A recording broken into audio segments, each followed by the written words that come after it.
예레미야 29장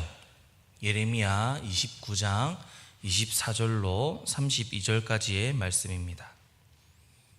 예레미야 29장 24절로 32절까지의 말씀 함께 읽도록 하겠습니다. 너는 느헬람 사람 스마야에게 이같이 말하여 이르라. 만군의 여호와 이스라엘의 하나님께서 이와 같이 말씀하여 이르시되 내가 내 이름으로 예루살렘에 있는 모든 백성과 제사장 마아세야의 아들 스바냐와 모든 제사장에게 글을 보내 이르기를 여호와께서 너를 제사장 여호야다를 대신하여 제사장을 삼아 여호와의 성전 감독자로 세우심은 모든 미친 자와 선지자 노릇을 하는 자들을 목에 씌우는 나무 고랑과 목에 씌우는 쇠고랑을 채우게 하심이언을 이제 네가 어찌하여 너희 중에 선지자 노릇을 하는 아나돗 사람 예레미야를 책망하지 아니하느냐. 그가 바벨론에 있는 우리에게 편지하기를 오래 지내야 하리니 너희는 집을 짓고 살며 밭을 일구고 그 열매를 먹으라 하셨다 하니라. 제사장 스바냐가 스마야의 글을 선지자 예레미야에게 읽어서 들려줄 때에 여호와의 말씀이 예레미야에게 임하여 이르시되 너는 모든 포로에게 전언하여 이르기를 여호와께서 느헬람 사람 스마야를 두고 이같이 말씀하셨느니라.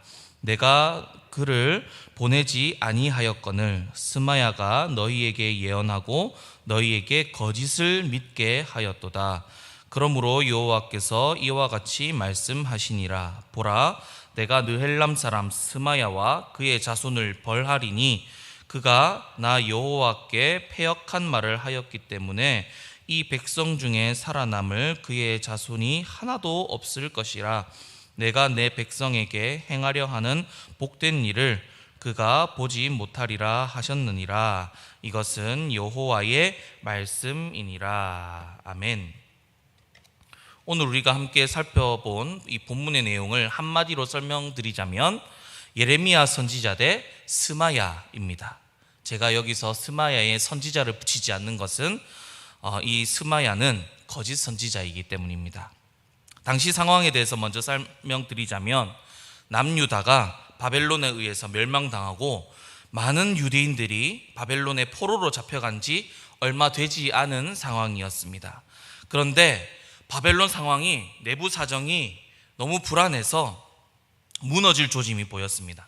정치적으로 아주 불안정한 상황이라서 곧 내전이 일어날 것만 같아 보였죠. 그런데 이런 강국이 내부 갈등을 겪고 있다라는 소식을 들은 주위 나라들은 어떨까요?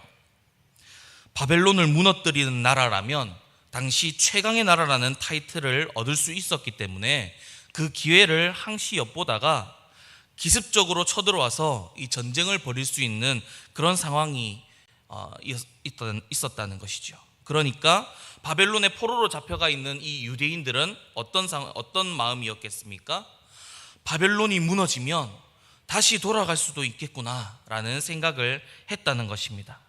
이제 그런 기대감이 컸었는지 이제 우리가 돌아간다, 하나님이 말씀하셨다 하면서 거짓말로 인기몰이를 하던 선지자들이 나타났습니다.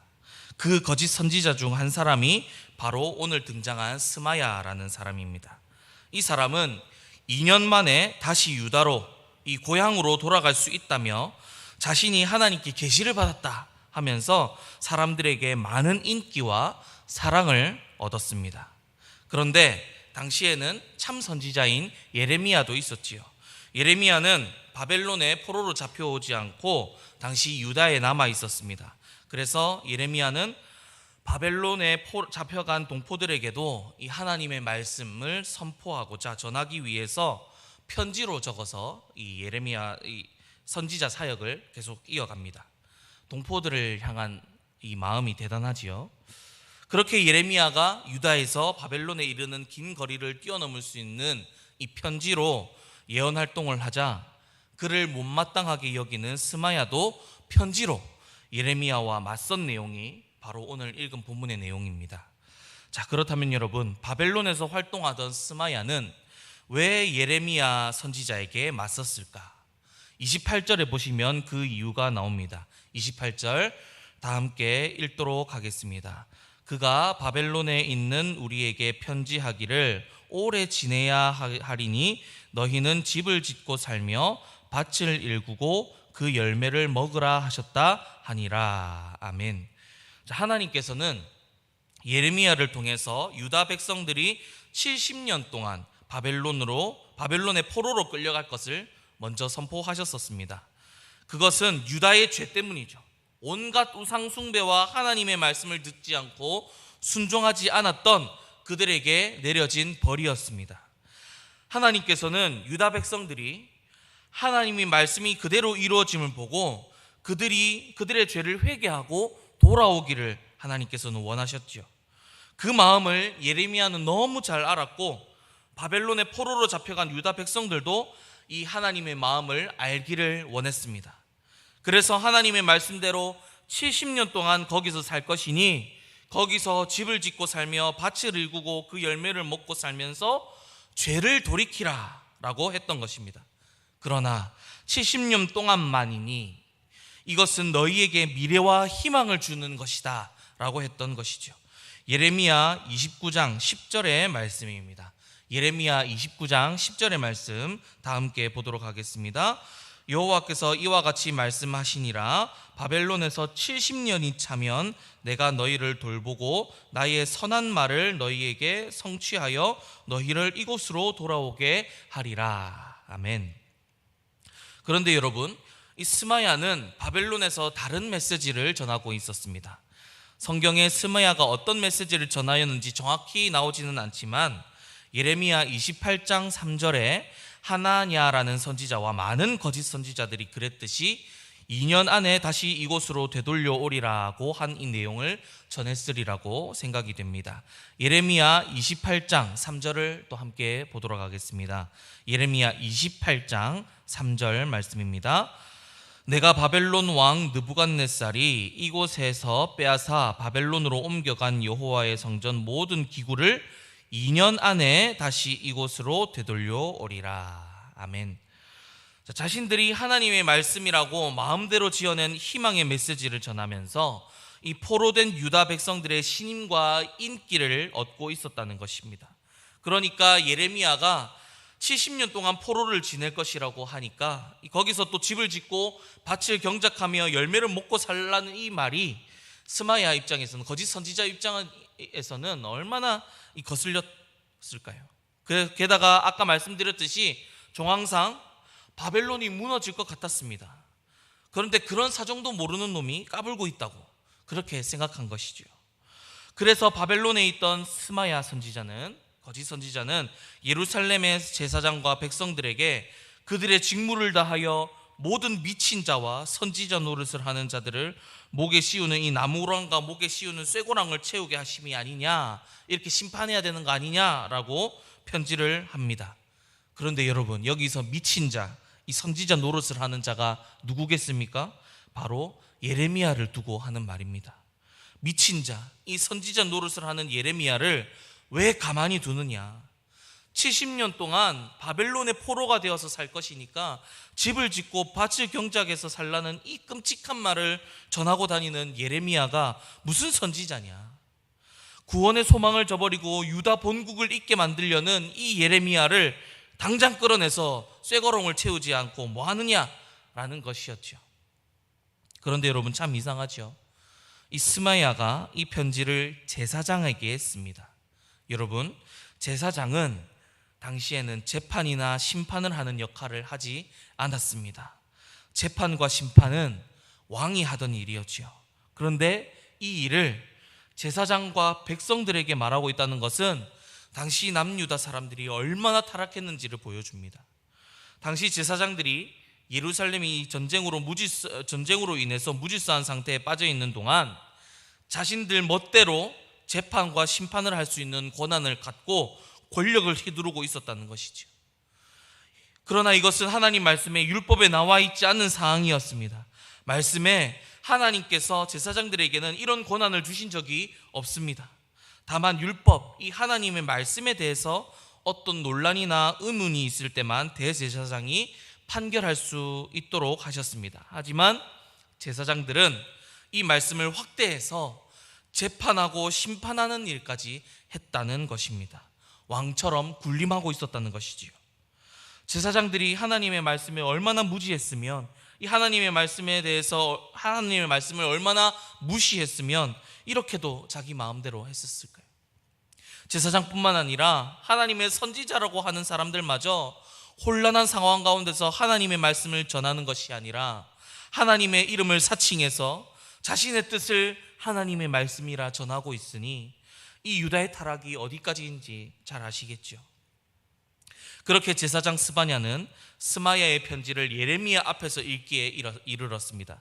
29절 말씀해 보시면 제사장 스바냐가 스마야의 글을 선지자 예레미야에게 읽어서 들려줄 때에 라고 말씀하고 있는데요, 제사장 스바냐의 이런 행동은 스바냐의 이 거짓 선지자의 말에 동의한다는 뜻이었고, 스마야의 말에 의해서 예레미야가 유죄임을 밝히고 있다는 것입니다. 그래서 하나님께서는 이렇게도 타락한 제사장과 온 백성에게, 바벨론 포로된 자들에게 예레미야를 통해서 이렇게 선포하십니다. 31절과 32절의 말씀입니다. 다 같이 읽도록 하겠습니다. 너는 모든 포로에게 전언하여 이르기를 여호와께서 느헬람 사람 스마야를 두고 이같이 말씀하셨느니라. 내가 그를 보내지 아니하였거늘 스마야가 너희에게 예언하고 너희에게 거짓을 믿게 하였도다. 그러므로 여호와께서 이와 같이 말씀하시니라. 보라, 내가 느헬람 사람 스마야와 그의 자손을 벌하리니 그가 나 여호와께 패역한 말을 하였기 때문에 이 백성 중에 살아남을 그의 자손이 하나도 없을 것이라. 내가 내 백성에게 행하려 하는 복된 일을 그가 보지 못하리라 하셨느니라. 이것은 여호와의 말씀이니라. 아멘. 하나님께서는 스마야를 보낸 적이 없고 스마야가 거짓을 예언하고 있다고 무섭게 질책하시면서 모든 포로에게 스마야의 자손을 벌할 것이며 그의 자손은 하나도 없을 것이며 내 백성에게 행하려는 복된 일을 그가 보지 못할 것이다 라고 말씀하셨습니다. 그렇게 하나님의 말씀이 아닌 거짓 말씀을 전하는 이 스마야에게 하나님께서는 저주를 내리셨고 은혜를 베푸지 않겠다고 말씀하셨습니다. 그리고 이 말씀을 편지를 통해 바벨론 백성들에게 우리 유다, 바벨론에 끌려간 이 유다 백성들에게 이야기하라라고 말씀하셨죠. 여러분, 오늘 이 말씀을 통해서 하나님께서 우리에게 하고 계신 말씀이 무엇이겠습니까? 바로 우리 삶의 모든 판단의 기준을 하나님의 말씀으로 삼아야 한다는 것입니다. 사람의 판단, 사람의 생각과 확신보다 하나님의 말씀을 신뢰하고 하나님을 의지해야 한다는 것입니다.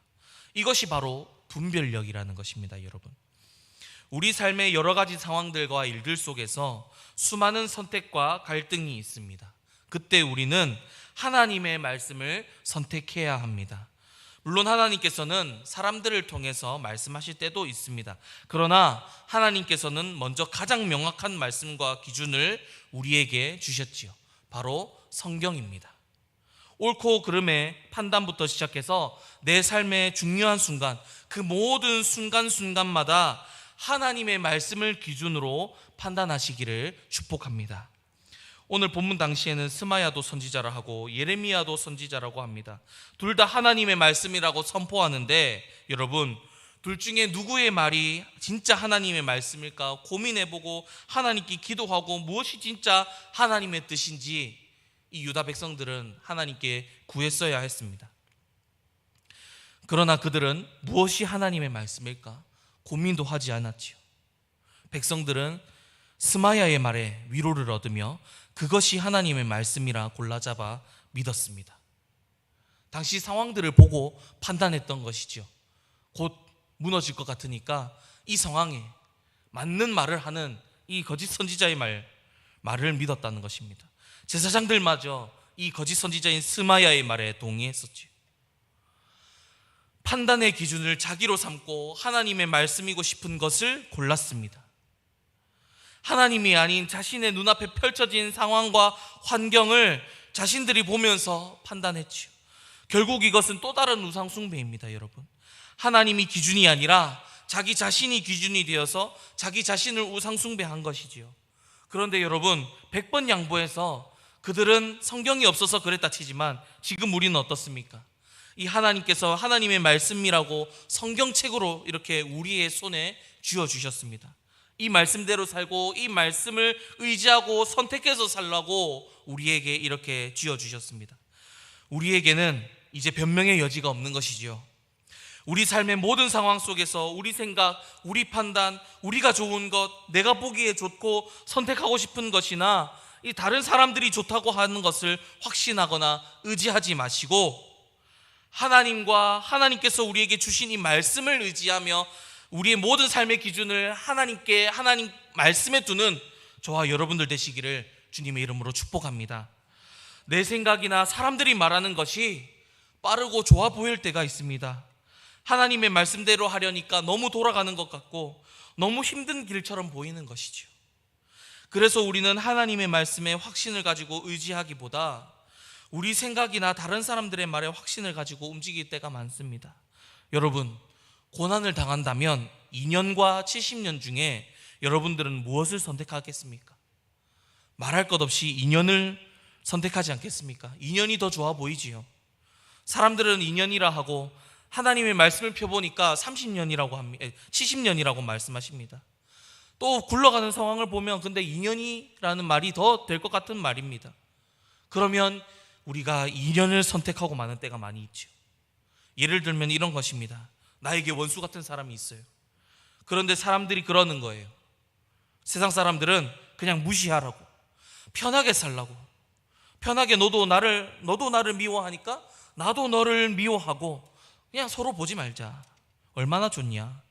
그런데 정황상 그렇게 해도 별로 문제가 없어 보이고 하나님 말씀대로 사랑하는 것은 힘드니까 그냥 서로 무시하고 지내는 것을 택하고 말 때가 많습니다. 그런데 하나님께서는 뭐라고 하십니까? 원수를 사랑하라고 하십니다. 누군가 오리를 가자고 하면 심리까지 가고 누가 나를 고발해서 속옷을 가지려고 하면 겉옷까지 주라고 하시고 오른뺨을 맞거든 왼편도 내주라고 하십니다. 여러분, 힘들고 어려워도 이 길을 하나님의 말씀을 선택하시기를 축복합니다. 신기한 것은 뭐냐면요, 하나님 말씀을 선택해서 살기가 참 힘들고 어렵지만 그것을 실천했을 때 오는 기쁨과 평안은 이루다 말로 표현할 수 없을 정도로 기쁘고 평안하다는 것입니다. 여러분, 이 기쁨과 평안을 저와 여러분들이 맛보기를 소망합니다. 그러니 여러분, 우리의 모든 상황 속에서 하나님과 하나님의 말씀을 선택하시고 항상 하나님을 의뢰하는 저와 여러분들 되시기를 축복합니다. 사랑하는 여러분, 우리는 날마다 하나님의 말씀을 의지하는가, 아니면 내 안목과 다른 사람들의 말과 이 눈에 보이는 상황을 의지하는가 하는 이 싸움을 하는데요, 이 싸움에서 승리하셔서 하나님을 선택하고 하나님의 말씀을 의지하는 저와 여러분들 되시기를 축복합니다. 70년이 힘들고 어려워 보여도요, 29장 11절 말씀처럼 평안이요 재앙이 아닙니다. 오히려 미래와 희망입니다. 하나님의 말씀에 평안이 있고 미래와 평안이 있습니다. 그러니 항상 하나님과 그의 말씀을 가까이 하심으로 하나님을 의지하시고 하나님의 말씀을 선택하심으로 하나님의 기쁨이 되시는 저와 여러분들 되시기를 주님의 이름으로 간절히 축복합니다. 기도하겠습니다.